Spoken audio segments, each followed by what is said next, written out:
Literally half of her head was just missing. Whoa. In his entire career.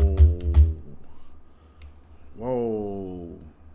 Half of her head, a chunk of her head is missing? Whoa, this shit about to be crazy. We gotta lock in.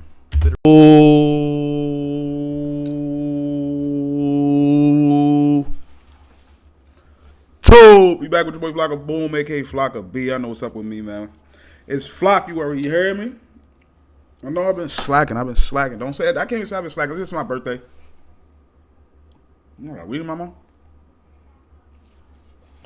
I ain't even been slacking. This is just my G-Day, so, you know, niggas had to celebrate, do what they do, you feel me? But I'm back. I just recorded a video for y'all yesterday. That shit has no sound. That shit pissed me off. Like, I had no desktop audio the whole time playing, so that shit pissed me off. But we on that road. We on that road to 1,000 subs. Like I always tell y'all, go ahead and hit that sub button, hit that notification bell right next to the sub button and be notified whenever I drop a video. Subbing also helps you become a part of the flock. You become part of the community. So go ahead and drop that sub. We back with another ballin' and boom. Y'all know what's going on with these ballin' and booms. Y'all fuck with the last one, so we back at it with another one, man.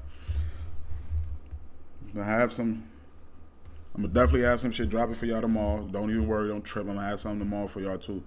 We just gonna keep these shits coming. I'm back, no more, it's not my birthday no more, birthday passed, so now we back active. Let's work. All right, Mr. Ballin, he got this time, he said her murderer was caught by the most unlikely informant. Motherfucker told on him? Let's see what's going on. Motherfucker's telling. Who was the informant? Let's lock right in. We're going to see what this shit talk about. Like I said, if y'all new here, go ahead, hit that sub button. Like the video. Helps me get out there in the algorithm. Helps me with the algorithm by liking the video. And like I said, if y'all want to be a part of the flock, hit that sub button, hit the notification bell to be notified whenever I drop a video. Let's get right into it. He just moved into this two-story. On May 22nd, 1993, a man named Kurt was carrying some boxes into his new home. He had just moved into this two-story house along with his fiancée, whose name was Kim. Kurt went into the house and he dropped the boxes in the foyer, and then he turned back to head back down to the car to get another load. And as he walked down the steps, he passed his fiancée, Kim, and they smiled at each other. She was making her way up, he was making his way down. But seconds after they passed each other, right as Kurt got back to the car, he felt this incredible pressure and blast wave hit him in the back that almost sent him flying. And then when Kurt turned around, he could not believe what he saw. But before we get into today's story, if you're a fan of the strange, dark, and mysterious delivered in story format, then you've come to the right place, because that's all we do, and we upload 2, 3, even 4 times a week. So if that's of interest to you, please sneak into the like button's house and replace their toothpaste with numbing cream. Also, please subscribe to our channel and turn on all notifications so you don't miss any of our uploads. Okay, let's get into today's story.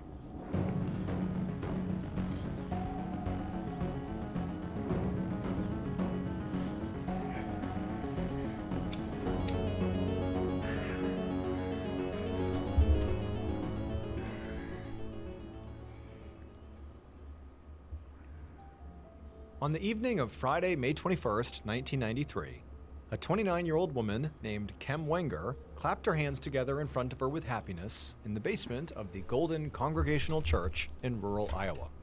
Her closest friends had gathered here to throw Kim and her fiancé, 32-year-old Kurt Simon, a combination wedding shower and goodbye party, and now they were presenting the couple with a gift.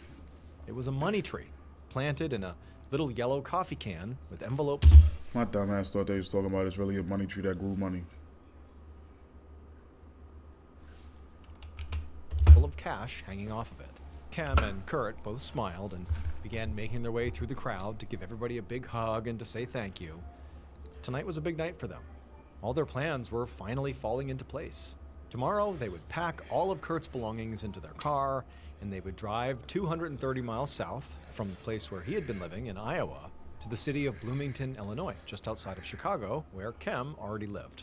And in Bloomington, they would begin their new life together as they a move into the soon-to-be rack. couple. Bloomington right outside the rack. Y'all better be careful out there, track lightly. It had been a y'all whirlwind. y'all better watch out for them OTF niggas and them 63rd niggas. Y'all niggas moving out to Illinois and shit. Man, chill out, man. 8 months since they first met. Smackers that get on you. Blind date. Kim had known almost immediately that Kurt really was something special, but it hadn't been easy for them to get to this point. They both had almost no money. Kurt was studying to be a Presbyterian minister and living in Iowa to finish seminary school. And Kem was a single mom living in Bloomington who had just recently quit her office job because her coworker was sexually harassing her. She'd taken on off-the-books work as a hairdresser and house cleaner, but she still had to rely on public assistance to make ends meet. The long-distance relationship itself was also just exhausting, with all the driving back and forth. And it didn't help that Kem had contentious relationships with the fathers of both of her kids. Her 1-year-old son's father, Dale Fosdick, was always late with his child support payments, and he still acted like... What's blood, Dave? Fosdick? Yo, come on, bro. I might be immature, but come on, brody. He was entitled to Fosdick right is into crazy Kem's last house name. anytime he wanted. The Fosdick family? Come on. They whooping. And he still acted like he was entitled to walk right into Kem's house anytime he wanted. Kurt had actually recently confronted him about doing that and told him to stop, which Dale did not seem to appreciate. Her 7-year-old daughter's father, Todd Wenger, really wasn't much better. Todd fought with Kem all the time over their custody arrangement. All right, bro. So the names is her boyfriend name is Fosdick, and her baby father name is Wenger. I gotta grow up, I think. I don't know if it's just me, but I that shit is wild. What the fuck? And what the he fuck? and her other ex, Dale, were actually friends, which really annoyed Kem. But now, as somebody Dale, were actually friends, which the arrangement. And he and her other ex, Dale, were actually friends, which really annoyed Kem.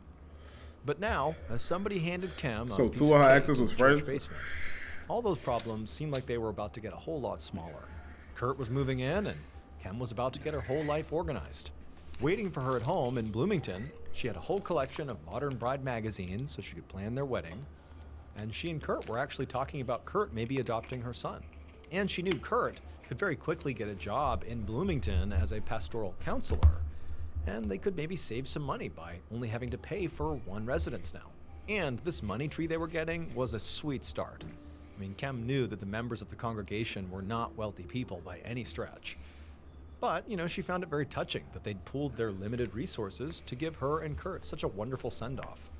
The only thing that could make this moment any better would be if Kem's mother, Cricket, was there. But unfortunately, Kem and Cricket were estranged. Kem wished she could be closer to her mother, but Cricket had a mean streak, and for some reason, she really hated Kurt. Kem finished her I was gonna cake say and then Cricket checked looked the like time. she batshit crazy, don't It was she? time to go. So Cricket look batshit crazy. Look at them eyes. You know she always got something to complain about. She don't like that nigga at all. I know she don't like her man. Look at her eyes. You could tell she be tweaking on him. Tweaking. Kem finished her cake and then checked the time, and she realized, it was time to go. So she tapped Kurt on the shoulder as he was speaking to some friends. They had a lot left to pack tomorrow morning, and they had a long drive ahead of them. So Kem and Kurt made their goodbyes and then headed out of the church holding hands. Everyone knew Ed Gein was different, but this is a nightmare. I just can't imagine that. Absolutely horrific. The next day was Saturday, May 22nd, and Kem and Kurt spent the first part of the day packing and then the second part driving. And then finally, at 10:30 p.m. that night, they pulled their car into the driveway of Kem's 2-story house in Bloomington, the home they would now share together. Kem just sat for a second in the passenger seat while Kurt got out of the car and opened up the trunk. They had a lot of stuff to carry in, but Kem was just exhausted and frankly didn't feel like doing it quite yet. So she watched as Kurt went ahead and walked up the front stairs carrying a box and the money tree. He unlocked the door, he stepped inside, and then a minute later, he came back out empty-handed. And at that point, Kem sighed and decided she better get out and help too. Kurt was halfway back down the stairs as Kem grabbed her own box out of the trunk and walked her way into the house, into the foyer of her home. She put her box down and was about to go back outside and do another trip with Kurt when she paused. There was something she didn't recognize on the floor of the foyer that had not been there when she had left for Iowa. Kurt was outside, facing away from the house, when an intense wave of pressure hit him from behind. And nearly at the exact same time, this booming sound like some kind of explosion filled his ears. He stumbled forward almost uncontrollably and then whipped around and called out for Kem. but his ears were ringing now, and he couldn't really tell if she had That answered. sound like a There bomb. was smoke pouring out from the front door of their house, and instinctively, he just ran into the house, into the foyer to go find Kem. When he got in there, there's all this smoke and chaos. There's shards of broken glass everywhere. And also he noticed all these little pieces of what looked like metal kind of all over the foyer. Kurt screamed Kem's name over and over, and he looked frantically all around through all the rubble, but it was impossible to see. It was like everything was destroyed in here. And so now, beginning to gasp from all the smoke, he started walking around the foyer, kind of ducking below the smoke as best as he could, and that's when he saw legs on the floor. What the fuck? I know they ain't bomb these people. Why the fuck they bomb this lady? The fuck? Minutes later, Detective Larry Shepard of the Bloomington Police Department pulled up outside the two-story house in his cruiser with his partner beside him and another squad car behind them. Shepard did not usually respond to 911 calls because he was a homicide detective, but he had happened to be in the area when dispatch requested officers go check out a report of potentially a shotgun blast on a residential street. However, the second he stepped out of his car and looked at this two-story house, Shepard knew this could not have been a shotgun blast. There was that all shit this don't sound black like no smoke shotgun billowing blast. out What the the front fuck? door of the house, and although Shepard couldn't see any fire, he could hear the fire alarm going off inside. And outside, the street was chaos. There were all these people who Shepard guessed must be neighbors shouting and running around, and there was debris everywhere. Broken glass and splintered pieces of wood and chunks of metal that had basically been blown out of the house out onto the street. In the driveway of this home, Shepard could see there was a man who had his hands on his head and he looked frantic, and he was yelling the name Kem over and over again as he looked towards the destroyed house.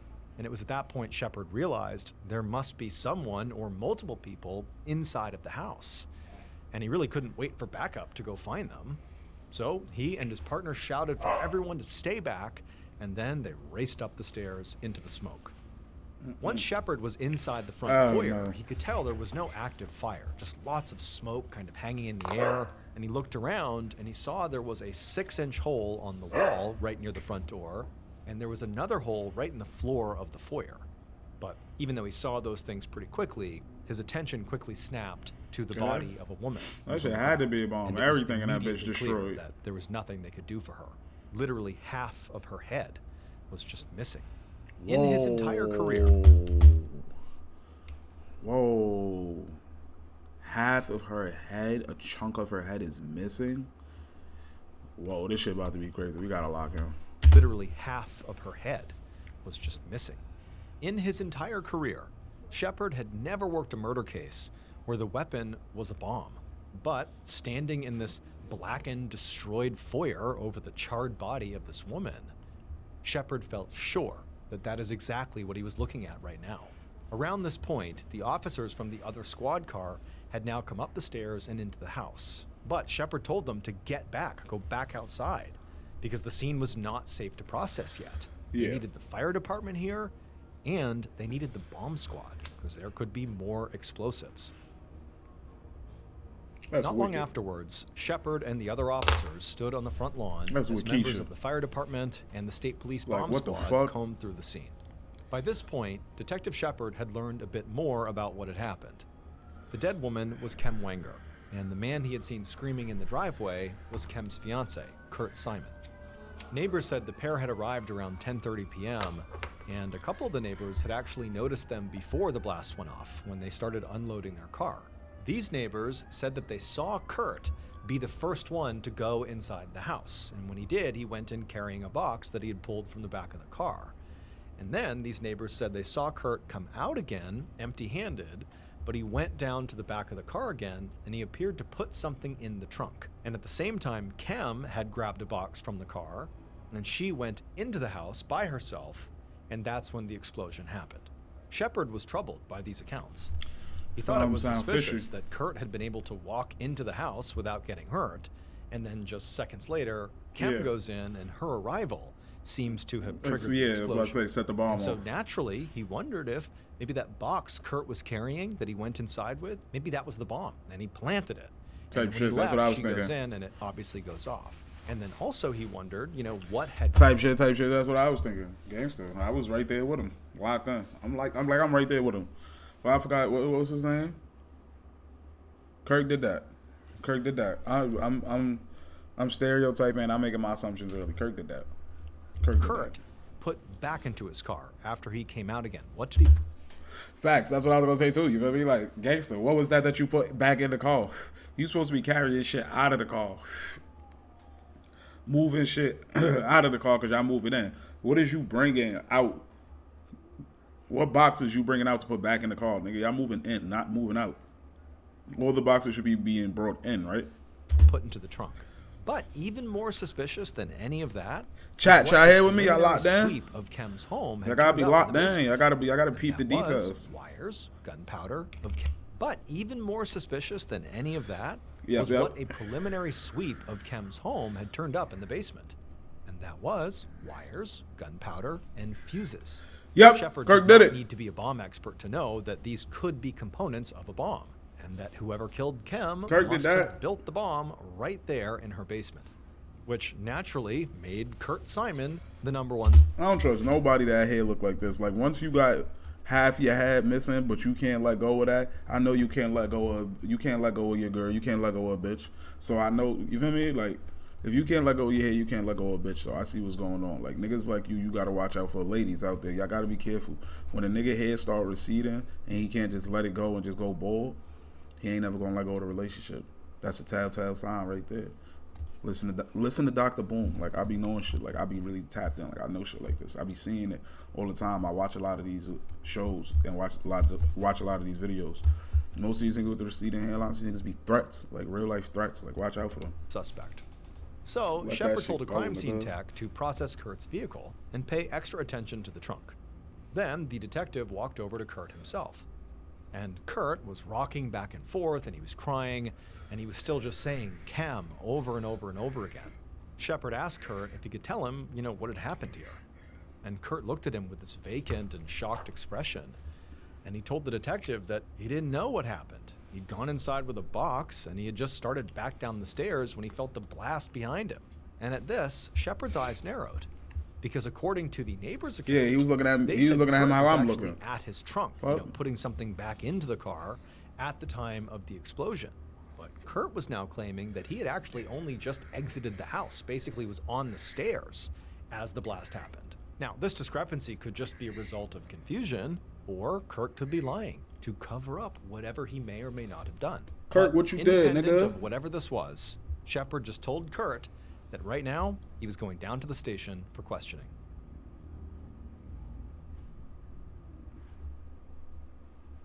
They brought Kurt in that room. So what's the deal with that old Victorian house? There have been whispers of murder. Aren't small towns just the best? The Burbs, me and Pina going to tap into that. That's all I need to see. They got Several Kiki hours in there. later, a little before dawn on Sunday, May 23rd, 1993, Detective Shepard walked out of the interrogation room in the Bloomington, Illinois police station, where he'd just spent more than an hour hammering Kurt Simon with questions about his murdered fiancée. And Kurt had been a pretty difficult interview. He had plenty of ideas about other people who might have killed Kem. He told Shepard that niggas be both dumb. fathers... Like, if niggas is questioning you about something, don't go inside the interrogation room. Number one, don't go in there speaking regardless. That's if you in the streets. You in the streets, you're supposed to be going in there saying nothing. One. But pretty sure Kirk not in the street. All right, so let's get back to civilians. Nigga, you talking about they bring you in for a fucking body for bombing your fucking wife possibly, and you going in there telling them about who you think possibly did it. Nigga, all you doing is trying to cast blame on somebody else. You don't think that's what cops is going to be thinking? I'm like, oh yeah, who you think did it? Now it's just making them look at you more suspicious. You going in there implicating other people that probably did it.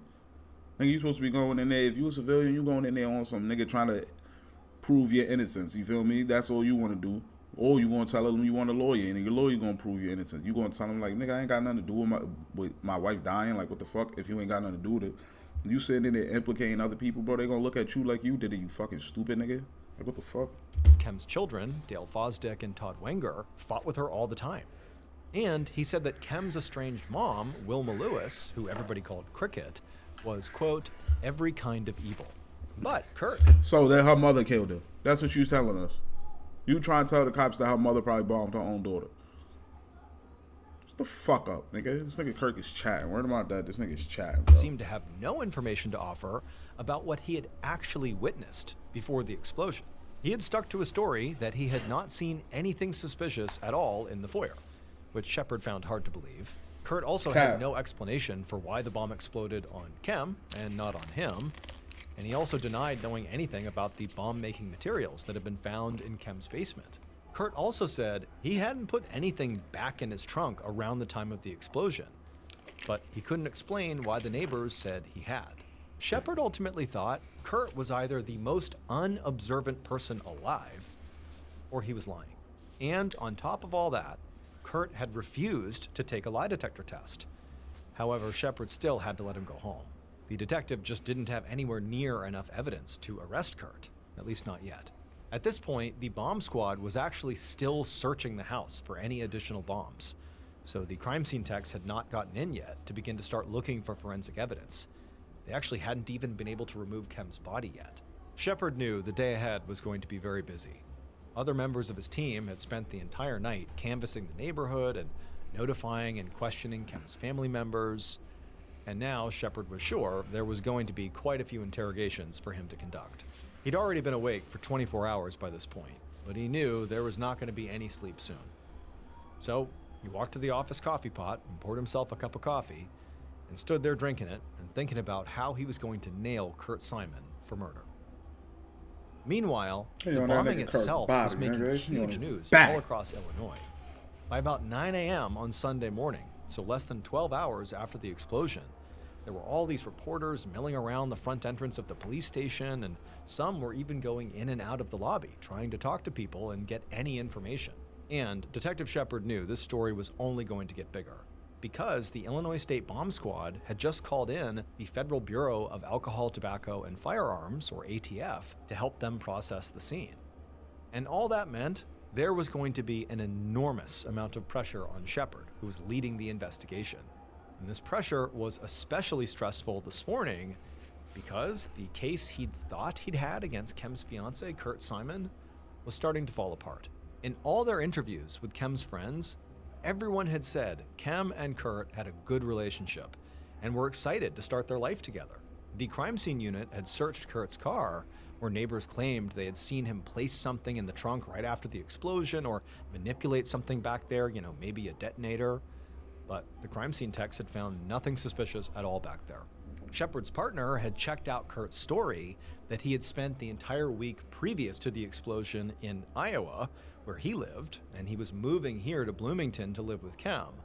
And they had found out that that story was true. He really had been in Iowa. And so this made Shepard's theory that Kurt had assembled the bomb in Kem's basement a lot less likely, since Kem was home all week and Kurt wasn't. Okay, so hold on. Now this shit just took a turn. So now y'all telling me that the bomb was constructed, they built the bomb in her basement, and she already lived out there in Illinois. Kirk was moving out there to live with her, and he moved from fucking Iowa, Idaho, whatever the fuck they just said. I think it's Idaho. So he couldn't, and it was a week before. I don't get it. Hold on, go back. Give me like 1 minute, because I think I missed it. Had searched Kurt's car, where neighbors claimed they had seen him place something in the trunk right after the explosion or manipulate something back there, maybe a detonator. But the crime scene techs had found nothing suspicious at all back there. Shepard's partner had checked out Kurt's story that he had spent the entire week previous to the explosion in Iowa, where he lived, and he was moving here to Bloomington to live with Kem. And they had found out that that story was true. He really had been in Iowa. Oh, okay. So I see what they're saying. They basically saying he was in Iowa, and the bomb was constructed in her basement prior to him ever getting out there. So he couldn't have did it if he was never out there. He was in Iowa. Kirk got a little alibi. Okay, so Kirk. I didn't even think it was Kirk the whole time. Gangsta, I didn't think it was Kirk. That was too easy. That was just right there. You feel me? Like it was too obvious. Could have been Kirk. Made Shepard's theory that Kirk had assembled the bomb in Kem's basement a lot less likely, since Kem was home all week and Kurt wasn't there. Niggas got to read Plus, between the lines. Kem's babysitter had given police 2 additional pieces of information that really widened the suspect pool. First, she said that the spare key to Kem's house had recently gone missing. And the second thing was, because the spare key was gone, Kem had gotten locked out at some point and had to cut a hole in the screen in the back door to get inside. Damn. So this meant that basically anybody could have gotten inside of Kem's house to build the bomb if they just went in through the back door. Or if they, had the key, if they stole the key. So Shepard's suspect list effectively had gone from Kurt to all of Bloomington. Wow. Wow. We thought G Boom's getting at this an open and closed case. Just Nigga, before Kirk did it. lunchtime, This shit ain't open and closed. God damn. I thought this shit was going to have to be raps. Like, Kirk, you dumb nigga. They caught you, nigga. But like I said, I never thought it was Kirk the whole time. I never thought it was Kirk. Y'all be thinking I 48'd y'all. Like, dad 48'd y'all, gangster. Like, y'all niggas dad I thought it was Kirk. Slimed him. Should have looked behind him. You heard? Like, slimed him.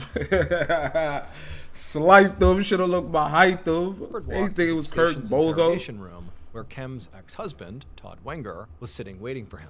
Yeah, Todd, what's up with you? Kurt looking less and less likely as a What's suspect. to you, nigga? The detectives had set their sight on Kem's exes. Both Todd, who was the father of Kem's daughter, yeah, and what's the other dick nigga who was there? the father of Yeah, Kem's for son, Faz dick. not only had obvious motives, but Dale he also Faz knew dick. Kem's He had to do it. because each of them He had to do it. He got the JD glasses. He got the Dahmer glasses with the Dahmer mustache. He looked like Jeffrey Dahmer in high school. Lock him up, throw away the key. Matter of fact, firing squad him. Firing squad him.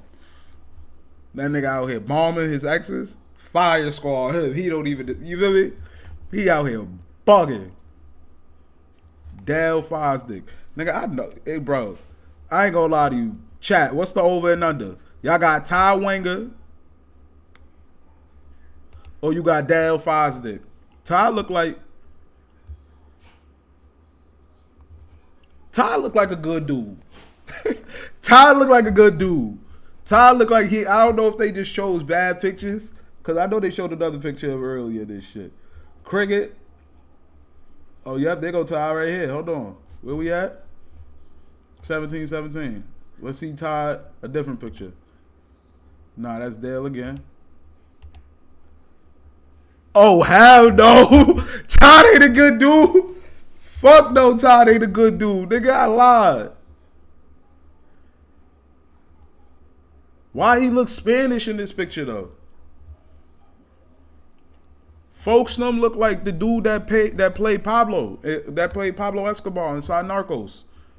What's folks' name? He looked like him. Todd ain't a good dude, I lied. Todd might be that. Look at the smile though. He look like he got something up his sleeve and it ain't his arm. Yeah, I don't trust Todd either. I lied. They done 48'd me with that little schoolboy ass fucking Boy Scout picture. This nigga, get the fuck out of here, nigga. Yo, bro, these is 2 different people. I'm almost close to certain to say those is 2 different people. Peep screen right here at the bottom. I ain't even gonna go back again. That dude in the peep bottom left is the same dude right there. Todd did that. This nigga's a shapeshifter. They conspired. Him and Fosdick. They conspired. With Wenger and Kem's fiancé, Fosdick. Kurt looking less and less likely as a suspect, the detectives had set their sight on Kem's exes. Both Todd, who was This the shit father with of Kem's Keisha. daughter, and Dale Fosdick, who was the father of Kem's son, not only had obvious motives, but they also knew Kem's schedule, because each of them had been watching one of her children over the weekend before she was killed. Shepard's partner had actually already spoken to Dale, basically a couple of hours. Fuck type of shit she got going. They ain't say her baby fathers. Wait, hold on. Nah. One of them had to be her baby father because the nigga name was Wenger. Yeah, Todd Wenger is her ex-husband, I believe. Yeah, her ex-husband and Fosdick is her ex. Okay. After the explosion, he had spoken to But him. why while nigga just Shepard let? himself had been busy She got focusing kids. on Kurt. She got kids with both of During them. that exchange, Dale Because there ain't no seemed way you got shocked 2 by different Kem's dudes death, watching each and he one made kid. Like seemed what the like fuck? a good faith effort to answer the She detectives' different. questions, although his son kept crying and interrupting them. Dale did admit to having some tension with Kem, but he also had an alibi. He'd been with family in the morning and doing yard work in full view of his neighbors in the afternoon and the evening. Yeah, that was the 48. He doing yard work in front of the neighbors, full view. Yeah, 48'd them. He tried to use that as an excuse why he planted bomb ski. Given Shepard's partner names and phone numbers of potential witnesses that I'm on could this have nigga witnessed back this, now. and a preliminary round of calls to those witnesses had suggested that Dale was telling the truth. But the detectives were conducting all their interviews with very little information about the crime itself, because they didn't really know how the bomb that killed Kem actually worked. They weren't sure if the killer had to be, right nearby to detonate it. Them or old if school maybe it pictures had been blurry remote as a operated, so motherfucker. the killer could be farther away, or maybe the bomb was just set to some kind of timer. All I see is a wrench. Scientists at the ATF That's all were I trying saw to was a wrench. reconstruct the bomb from all the shrapnel, but until they did that, Shepard and his partner would not know exactly when the killer would have been at Kem's house. And none of the neighbors had reported seeing anything unusual around the time of the I always wonder what explosion shrapnel that would really help looked them like. narrow it down. Just chunks So of now, metal. as Detective Shepard sat down across the Crazy. interrogation table from Kem's ex-husband Todd Wenger, he started with some general questions about his relationship with Kem. And Todd seemed a little nervous because he kept wringing his hand. Yo, Todd is a bona fide shapeshifter, bro. This nigga is like, what's that? Is it Mystique from X-Men? Yeah, this motherfucker like Mystique. Like, you just changed from a Spanish nigga to a schoolboy to a fucking college kid. Nah, Todd is that. He said that he and Kem did fight about child support costs. And he said he had been And very that's the frustrated with ex-husband. her because Ex-husband he didn't definitely feel like did she it. was always fair during their divorce. But he insisted that that did not mean he wanted to hurt her. He said their problems were common for most divorced couples. Shepard did not put much stock in that assertion because in his experience, divorce or breakup plus money was a very good motive to hurt somebody. And remember, it's a saying. I'm going to just say it. Matter of fact, we're going to keep that one ourselves. So he asked Todd where he'd been all day on the night. They're going to keep that one This ourselves. question, Todd definitely appeared to relax, and he launched into a very detailed explanation of all his movements. He said he'd been with his daughter and his new girlfriend, and both of them would definitely vouch for him, along with several people who had seen them during the day. By the time Shepard sent Todd home, he really wasn't sure which of the exes, Todd or Dale, he thought was a better candidate for his killer. Both had clearly been fighting with Kem or had real tension Nah, with I'm Kem, really a goofy. but both had alibi witnesses. So, Kem's fiance Kurt might have had the opportunity to plant the bomb. I don't like set this shortly nigga Kurt. He before look the like an old explosion, school football player or but some he shit. had no clear motive. As for Todd and Dale, they seemed to have plenty of motive, but no real opportunity. And so Shepard decided his next move should be to talk again to Kem's family. Maybe they would be able to help him sort out. Go his talk to false crazy ass suspicions. Cricket. Crazy ass Cricket, no song. What if I told you this dish was actually That's healthy? our nickname, Let's be Crazy real, Cricket. Factor's menu is way healthier than the competition. Go talk to Crazy Cricket. On Sunday Yo. evening, so almost 24 hours after That the ain't Cricket, explosion, right? Detective Shepard knocked on the door of the home where Kem's sister, Joni, lived. Okay. Now, She looked by like this Cricket point, though. That's why I another said that. officer had already been there. I didn't know to Cricket was her real name, and it was mother Joni Cricket or about Joni or Kem's something. death, but Shepard wanted to hear from them himself. Now, Shepard had Crazy been told Cricket. that Kem and her mother were estranged, but even though he went in with some idea that this interaction And she had. She definitely get Shepard was high. I'll still tell you that now. really caught off guard by the way Cricket was acting. It was like way over the top. As Joni Or she welcomed drank like Shepard a inside motherfucker. and offered him a seat on the couch, she was crying. Her reaction. She either get high or she drink like a motherfucker. But I'm gonna tell you this now, Bogette definitely in the air. Anytime you walk in her crib, Bogette in the air. She got a cigarette in her hand for a fact. Bogette is lit. reaction to the death of her sister. Oh, them seemed very mamas. One of them genuine. old people But that, Cricket old was not Italian ladies crying that or stay with showing any Bogette in their signs of head. being sad. Instead, she Got was plastic on the furious, fucking, and not on the about furniture. murder or about losing her child or about the fact that police had not made an arrest yet. She was furious about her child's life insurance policy, which apparently Kem had not added her to as a beneficiary, which meant that Cricket was not going to be paid any money despite her child being killed. That's what Cricket worried about. He thought Cricket, your daughter just died, crazy ass Cricket. Your daughter just died, crazy Cricket. And you talking about something, all you worried about is the life insurance policy? She conspired. She's down. She's down with all this. You hear me? I said at first, ain't no way her mother bombed her own daughter. But Cricket got something to do with this shit, bro. Only thing you care about is the life insurance policy that she took you off of. That is your daughter. You held her and put... Nah. Thought about how Kurt had insisted in his interrogation that Cricket was a horrible person, that she was evil. Now, at the time, Shepard had not really taken that seriously. Gangster. He figured Kurt was trying to I didn't throw either. I ain't take suspicion that shit off of serious. himself. And lots of people don't like their mother-in-laws. But now he was reconsidering. He felt like he was witnessing someone who could be just as bad as they were described to be. Like, what the fuck? And then, when Shepard actually asked Cricket about her relationship with her now deceased daughter, Cricket went off, but not about her relationship really with Kem, but more Yo, about crazy Kurt Cricket movie. and how Kurt had ruined Kem's life. She said Kurt was a terrible partner for Kem, and that he had destroyed the best relationship she ever had, which Cricket said was with Dale Fosdick, the father of Kem's son. She also said that Kurt had destroyed her, Cricket's relationship with Kem too. She said that she and her daughter used to talk every day. Wait, so all right. So Kem was married to Todd Wenger, but had a son with Dale Fosdick, and she had a good relationship with Dale, but she had a bad relationship with Kurt. And her mom ain't like, this shit all over the place. She got too many exes for me. But once Kurt was in the picture, she had been forbidden to call the house at all. Now, to Shepard, Cricket seemed completely scattered, bouncing from one subject to another and just mad about everything. But he started to wonder if what he was witnessing here was not just pure selfishness and being a terrible person, but instead could be some kind of very complicated grief, or maybe even guilt, or grief and guilt combined. But one thing was definitely true. Man, one thing is which was crazy. Cricket One really thing is seemed to hate Cricket is Kurt crazy. as much as Kurt seemed to hate her. And Shepard just wasn't sure which one of them was in the right. But it was around this point You ain't a in the therapist. You don't conversation care who that in the right Kem's or the sister, wrong. Joni, Find came out in, who did and this. she offered up a potential suspect idea of her own. She said that Kem had recently left a job where a colleague, a man named Phil Hartman... Yo, bro, I can't keep up. I can't keep up with him. Like, another person?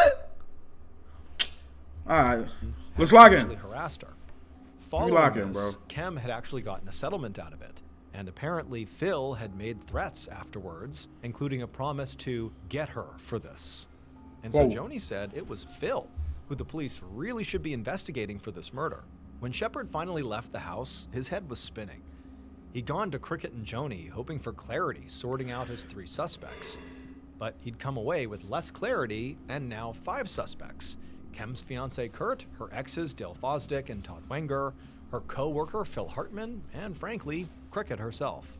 At this point, it was late on Sunday night, and Shepard had been awake since Saturday morning, and so he decided the best thing he could do now was just go home and get some sleep. That way, he could come back with a clear head Hey, on yo, Monday bro, what? morning and maybe Damn, fix bro, it. I watch bowling too much, bro. I watch Mr. Bowling too much. Watch how none of these people did it, Brody. It's a bit that. Hey, fuck around, was the Phil nigga or some shit, bro. Somebody that we ain't even really think. Voice doesn't quite match it. We have a fix. Voice mod gives you over 100. Fuck you, prick.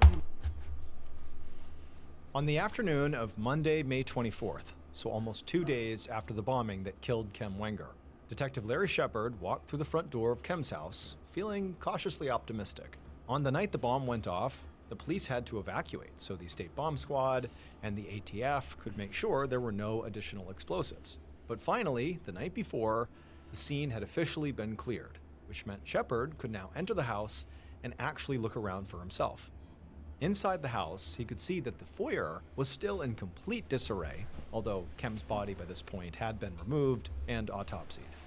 There were also now all these little flags and markers all over the place, pointing out how she'd been positioned on the floor and where various bomb fragments and other evidence had been collected. And also now, because the feds had completed a preliminary assessment of the bomb, Shepard could actually imagine how the bombing went down.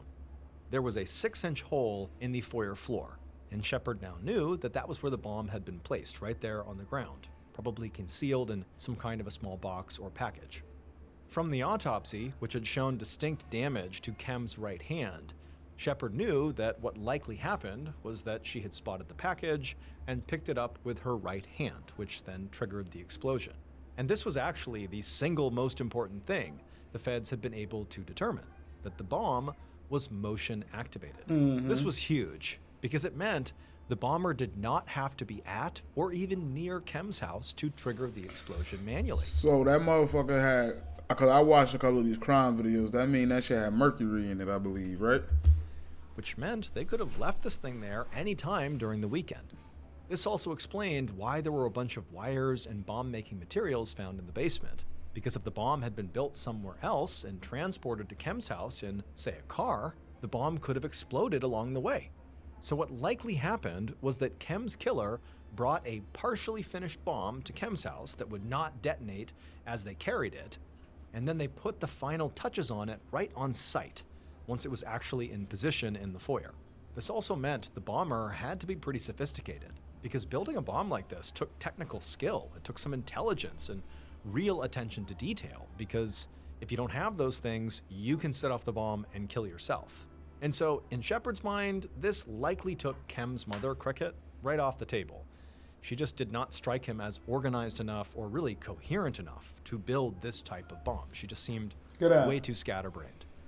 Kem's exes, Dale Fosdick and Todd Wenger, both worked with machines for a living, so they were definitely still in. Look at that, yo. Look at that side eye with that smile, bro. So he was still in. Shepard wasn't sure about Phil Hartman, the co-worker who Kem had accused of sexually harassing her. He had reached Phil by phone that morning. Phil looked like he got had told punched in him his face he and was working crying in right before they took Louisiana that at the picture. time the bomb went off, hundreds of miles away.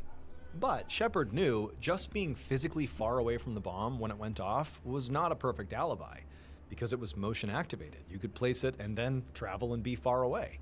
But at the same time, Louisiana was really far away, and Phil really didn't seem to have any technical background that Shepard had found, so Phil was still in, but less so. As Shepard stood there in the blackened, destroyed foyer, looking at the partially burned pages of Modern Bride magazines that had been blown all over the room, he thought about the fact that whoever had done this had to have been very comfortable in Kem's house. They had gotten inside the house at some point, and then clearly spent time in the basement tinkering with the bomb. Then they came up and they're in the foyer setting the bomb up. I mean, that's someone who's pretty confident they're not gonna get caught doing all this inside the house. That's serious boldness. And so Shepard was starting to feel pretty confident that whoever had done this was either family to Kem or as close to her as family. Shepard left Kem's house thinking about how he might search both Dale and Todd's places of work to see if any of the machinery they used shared parts with the bomb. But as he stepped off the final step onto the sidewalk, he heard a voice call out behind him, and he turned to see a Bloomington police officer jogging over towards him. The bombing had created real panic, not just in Bloomington, but across Illinois. People were now terrified that there was going to be a bomb that would show up on their front porch. They would see a package they didn't recognize, and they would call the police with fears that that could be an explosive. I mean, it was like this paranoia had swept the state. And so in response to that, specifically in Bloomington, the police had a much stronger presence out on the street. And Shepard had also asked officers to recanvass Kem's neighborhood to question the neighbors again, now that they knew more about the bomb itself. Specifically, that the bomb was motion activated, which meant the bomber did not need to be there basically right before it went off. They were in the house. They were building the bomb days before. They planted the bomb in advance of the bombing, so there was a bigger window of time that they were wondering who was at Kem's house, who was acting suspicious near Kem's house in the days leading up to the bombing. Those were the questions they had for the neighbors. And so this officer that was running over to Shepard, that's what they had been doing, recanvassing the neighborhood. And when he reached Shepard, he told him he'd found something. Shepard eagerly followed the officer over to one of Kem's neighbors' houses, and there he saw a little girl, maybe 10 or 11 years old, standing nervously next to her father.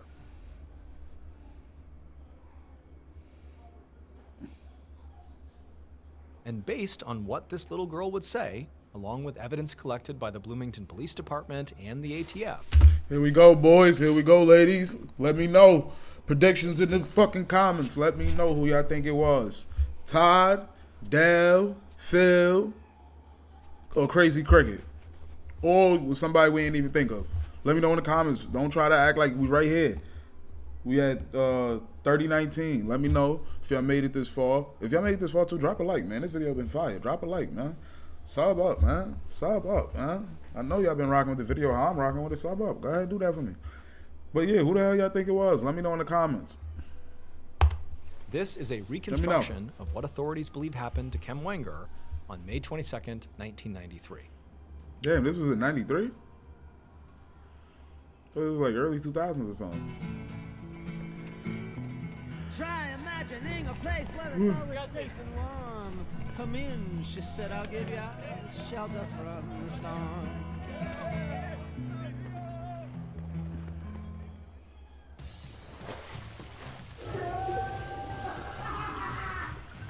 Yo, 2 ads is crazy. Lock in, chat. We back. That morning, the killer pulled up in their car outside of Kem's house. They picked up a bag that was sitting on their passenger seat, which contained a partially completed pipe bomb and some tools. With this in hand, they got out of the car and they walked up to the front door and they pulled a key from their pocket. This was the same key they stole the key from under the doormat a few months earlier. They used the key to unlock the front door, and they've been planning to kill this lady for months. It's crazy. They just said they stole that shit months ago. This lady probably really ain't do shit to nobody besides end the relationship, move on, and shit like that. And you've been planning for months to kill this lady. Unalive her. Jesus Christ. They let themselves inside. The killer then walked down to the basement, where they took all the various items from the bag and placed them on the counter, and they got to work. The killer was not worried about getting caught. They knew this neighborhood very well, and everybody in this neighborhood knew them, and they would not find it suspicious at all to see them there. Plus, they knew they would have an alibi for the time period when the bomb actually would go off. Once the bomb was mostly assembled, the killer gathered up most of their things. They left behind some random supplies in the basement, but figured it didn't really matter since the explosion would take care of everything. Feeling very confident in their workmanship so far, the killer walked back upstairs and placed the nearly completed bomb. So number one, they thought this bomb was about to blow up the whole crib. Leave nothing. Because they just said that they left some shit down there and just was like, okay, it don't matter. The bomb about to blow this shit up and the bomb will take care of it. Nigga, the bomb only blew up upstairs. It didn't even look like it blew up the floor type shit. The floor left a and hole the foyer. in it. And then, as they completed Not the even final a crazy steps, big hole in that. they could feel sweat beating on their forehead, because if they did anything wrong, the bomb would go off. But the killer got it all done, and they stood up very slowly and carefully and walked back out through the front door. But before they could get in their car and drive away, they saw one of the neighborhood girls playing in the yard next door. And the girl looked at them and waved and said hello. And the killer, who felt like they belonged there and no one will remember me, they waved back. Well, the little girl remembered that interaction, and she would tell Detective Shepard who she saw leaving Kem's house. It was none other than Kem's ex-boyfriend and the father. I told you Dad look weird. I told y'all this, man. You can't trust nobody named Fosdick. I'ma just be honest. We gonna keep it tall here. This is a safe space. We gonna keep it tall here. I ain't trusting nobody named Fosdick with the Jeffrey Dahmer glasses, with the Dahmer mustache, looking like Dahmer when he went to prom. We ain't gonna trust you. And that's just me. I made that observation, you feel me? And I was right. That's it. I was right. Y'all niggas thought it was fucking Phil and Ty. Y'all thought it was everybody else. Like, y'all gotta lock in, bro. Dale Fosdick. You weirdo ass nigga. Dale was very upset that Kem had broken up with him and was now seeing Kurt. He had also heard from Cricket, who he was still very close with, that Kurt had talked about adopting his own son, and this enraged him. He couldn't stand the idea that his own boy might grow up calling another man dad. Nah. Now I feel him in that aspect, but you supposed to go handle that nigga. You doing that. You supposed to go handle that nigga. You doing that to that lady, and you ain't even got to body him. You feel me? You just, really apply that to him. Like, really, what? I ain't gonna lie. Hands, feet, knees, elbows. You hear me? Don't you ever disrespect me ever in your life. Matter of fact, don't even be around my son ever again. And you let her know, I don't want this man ever around my son again. Just say you gonna adopt my son? Nigga, I ain't dad, nigga. I ain't a deadbeat. I'm still here for my son. You talking about you gonna adopt my son because you messing with my baby moms? Oh, man, shit gotta happen. But he should never did that. Shit gotta happen, but he should never did that. Kill her is crazy. So he used the electronic skills and the tools he'd acquired from his hobby of building model airplanes to build a pipe bomb. And so ultimately, Dale was caught because of his entitlement to feel like he could just stroll into Kem's house anytime he wanted. Because he did that all the time, despite her saying not to, he became a familiar face in the neighborhood. And that's why that little girl remembered him. Wow. After months of forensic work that tied Dale even more closely to the bomb, he was finally arrested and found guilty of first-degree murder and sentenced to 61 years in prison. Damn, they smoked But him. he would only serve 14 of those years because in 2010, while still behind bars, Dale died of a sudden illness. Oh, they smoked that nigga. Damn, that was crazy. Y'all niggas dad thought it was Ty. I told you I wasn't Ty. I knew it was Dad. I'm not trusting nobody named Fosdick. I'm gonna repeat that again. But yo, that was another episode of Ballin' and Boom. You know, I know y'all fuck with them shits because the last video it was going up a little bit, so I know y'all been fucking with them, man. If y'all like that video, go ahead, drop a like. And if y'all new here, y'all want to become a part of the flock, go ahead, hit that sub button. Then hit them bells right next to that sub button so you'll be notified whenever I drop a video.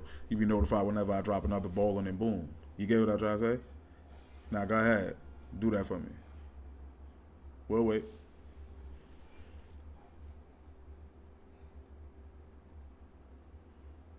Waiting. You did it? I say no more. Good looks for hitting that like button. Good looks for hitting that sub button. Becoming a part of the flock. And I'm going to holler at y'all another one. Ballin' and Boom coming up tomorrow. About time y'all see this one, I'll be in the works of making another one. I'm going to holler at y'all another one. Long live clarity. Long live 22.